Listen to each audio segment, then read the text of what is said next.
It's the Mustang Insider Show. Now, here's Chris Sylvester, the voice of the Mustangs.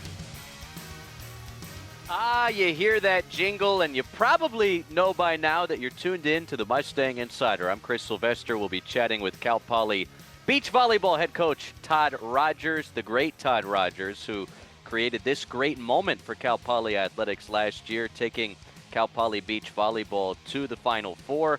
The aspirations are very similar for this year's team. We'll talk about how the season has gone so far and what some of the expectations are in the coming months. Spring sports in so many ways in full swing, although the weather still kind of indicates that we're wiggling out of the winter time. The calendar would tell you, hey, I mean, it's conference play, baseball, softball. Larry Lee and his Mustangs off to a perfect 6-0 start. A big resume potential series looming with Oregon State coming to Baggett Stadium for a 3-game set this weekend.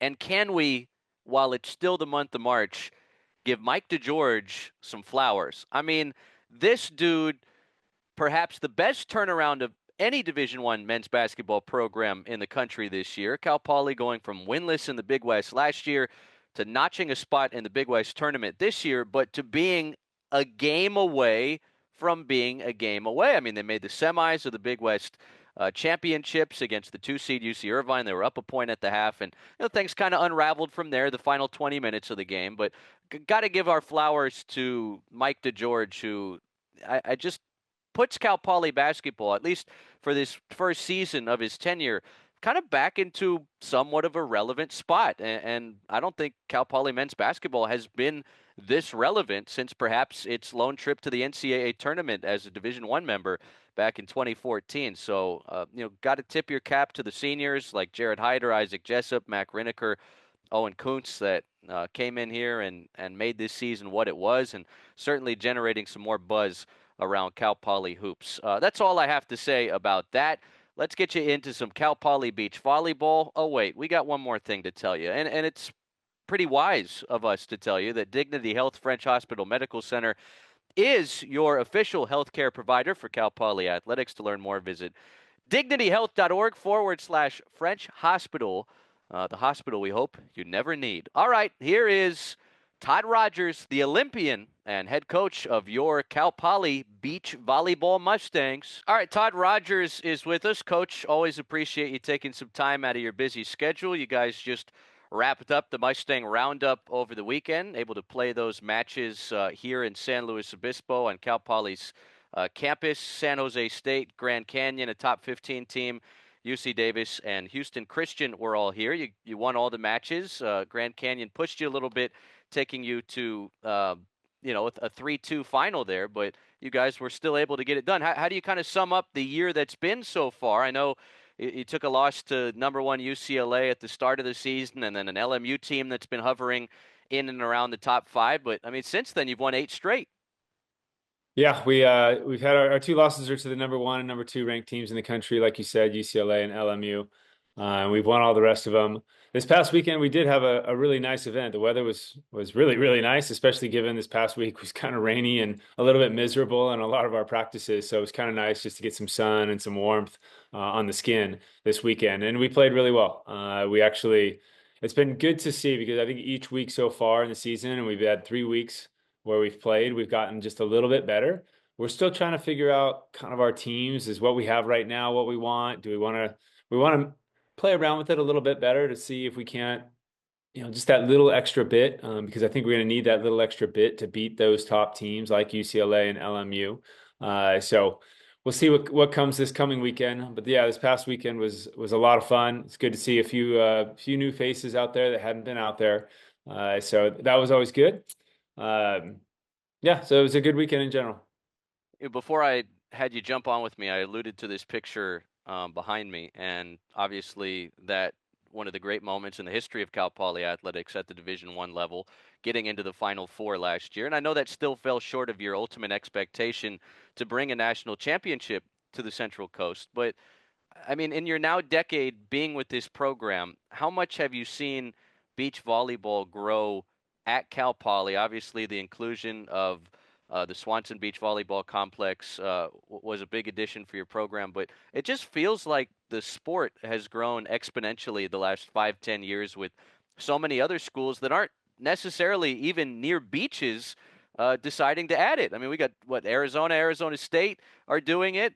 Programs in Texas that aren't near a large body of water are doing it. Where have you seen this thing take off? What do you attribute it to? And where the heck is this thing headed the next 10 years? I believe the sport has been the top growing sport in the NCAA for the last 10 years or so. I'm not sure the exact number there, but I attribute it to a handful of things. One, just the growth of women's sports in general. I mean, we're seeing it in women's basketball with even at the pro levels, et cetera. And so I think beach volleyball is a great sport that there are quite a few women that play. They enjoy the sport. Most people that get out there and they start playing, they do get hooked. It's kind of an addictive, fun sport, and it's on a surface that doesn't hurt you when you fall down. So you can kind of play till you're either older or little kids can play and just have fun in the sand, bumping it around. I do expect there to be continued growth. It's an easy ad for a lot of administrations because it's a really inexpensive sport. I mean, you just need some sand and you throw up some courts and I mean, you can put in as much money as you want relative to scholarships and budget and all that kind of stuff. But really, to get it going, it's really a very small amount of dollars for the input for the administration.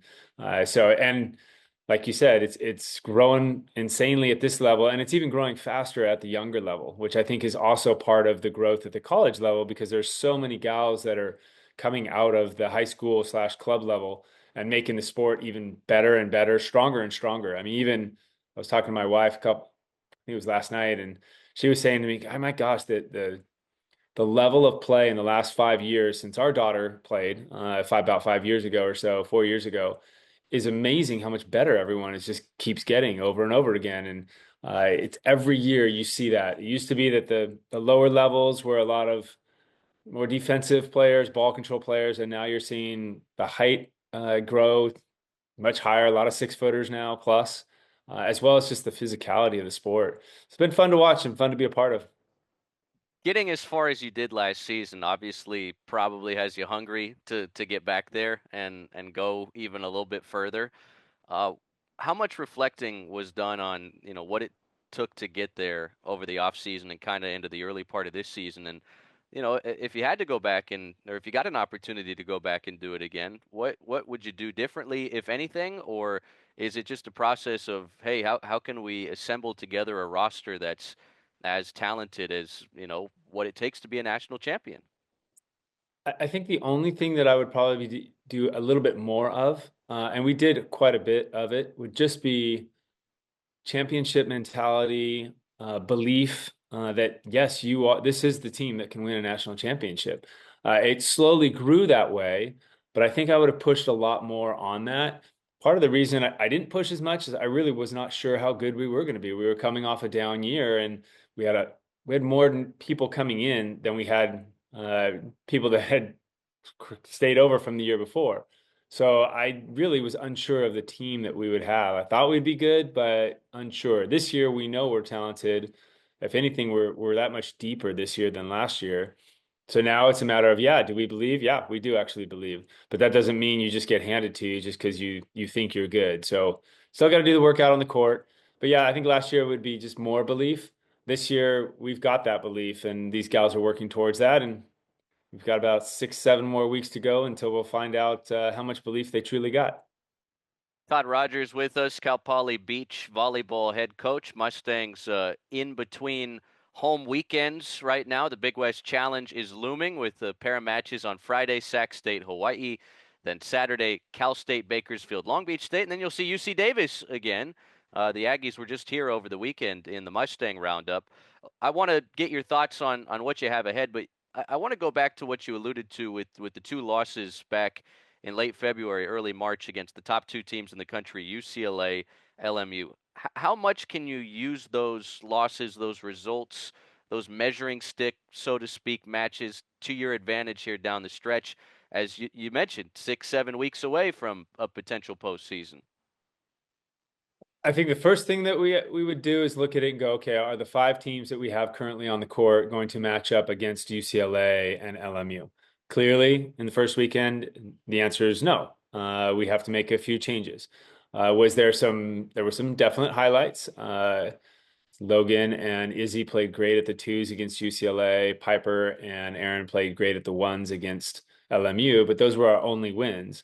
So knowing that those 2 teams can play at that level for sure, feel very comfortable there.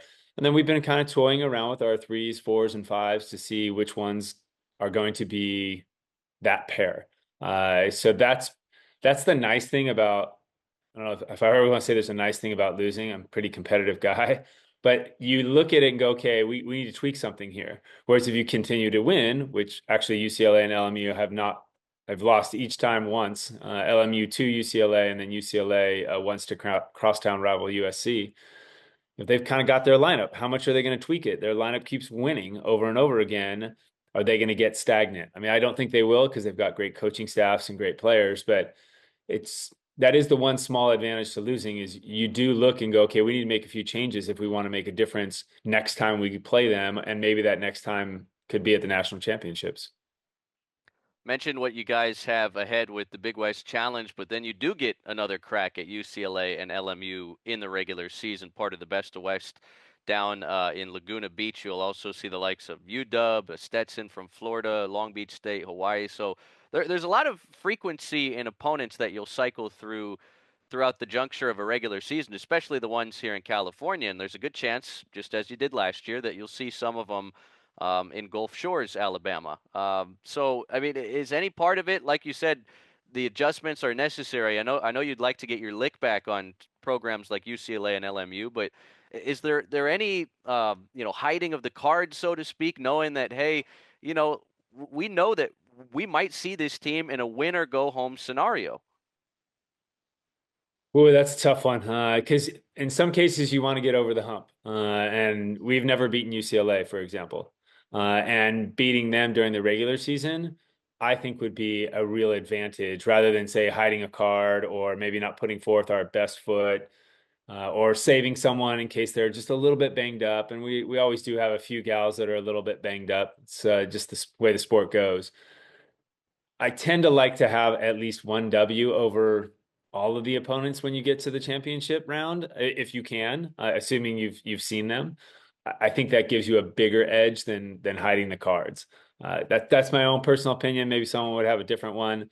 So at the end of the day, I'd love to be able to beat both those teams when we play them in Laguna, have that in our back pocket, and know full well, hey, yeah, like the belief is there simply because you already beat them. Doesn't mean you can do it again in the next go around. You got to work hard and get to that point, put yourself in that situation first, but you've already done it. So whereas right now we haven't beat UCLA before, we have never beaten USC, and the other team that we've never beat actually before is LSU. So it's nice to get those wins under the belt during the normal season or the regular season, so that you have that for the championship round. Well, USC will be here as part of the Center of Effort Challenge, second weekend of April, ongoing April 11th and 12th. I know that's been a special event since you guys started hosting events on campus at the Swanson Beach Volleyball Complex. Uh, any advice for fans on kind of what to expect if they haven't been out to see you guys before? Because I'd have to imagine there's a lot of locals interested in checking you guys out before you get back on the big screen and go play for a national championship. It's an amazing event. I mean, I think we have hands down the best facility to watch beach volleyball in. Most facilities are built court to court to court all in a row, and so you really can't watch from 1 to 5. So if you're a fan coming out looking to watch some great beach volleyball, the COE event is the best event in the country, hands down, outside of national championships, obviously. There's not a bad seat in the house. Literally, you can put your feet on the sand. We have, our cement wall that you can just park your butt on and put your feet in the sand, take your shoes off, be part of the action, or you can be up in the parking garage and get the bird's eye view. Kind of depends on where you like to catch the action. And there actually, I think almost every year we've had the COE event, there has been either a previous Olympian in the event, or a up and coming Olympian like the next year or 2 years later.